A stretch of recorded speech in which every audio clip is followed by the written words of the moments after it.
یا محمد ویل څنګه دی او یا رسول الله ویل شرعاً څنګه دی. نو یاد وساتو محمد دا د رسول پاک صلی الله علیه وسلم مبارک اسم محضه ده. لکه مثلا زما اسم محضه شاهد الله، زمونږ د دې خوږ ملګري اسم محضه هارون الرشید، د بل ملګري اسم محضه چې مور او پلار ورته ایښی بل بی. نو یو کس چې د رسول پاک صلی الله علیه وسلم ادنا امتی دی او لږ غوندې علم فهم او کمال الله پاک ورکړي، نو چې هغې ته ته په اسم محضه باندې اواز کې، نو دا بېدبي ده او هر څوک چې دا بېدبي ده.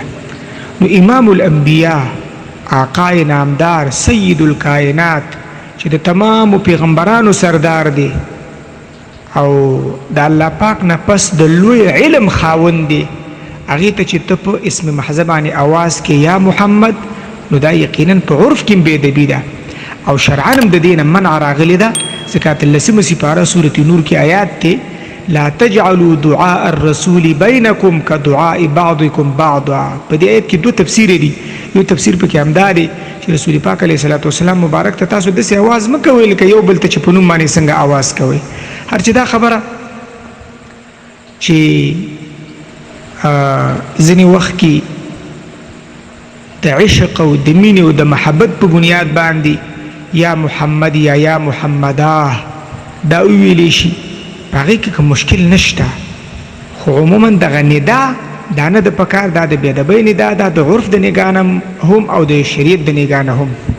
د نبي پاک علیه صلات وسلام مبارک په زمانه کې د بنو تمیم د قبیلې یو څه کسان راغلي وو.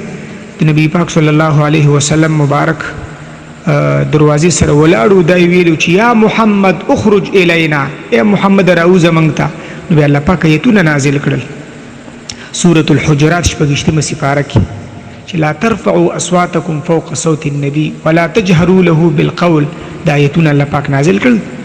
نو د دې نه احتراز پکار دی.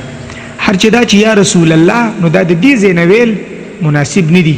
چې کله هلته روضې مطهرې ته حاضر شو هلته بیا وایه الصلاة والسلام علیک یا رسول الله، هلته بیا وایه، خو دې ځای نه مه وایه.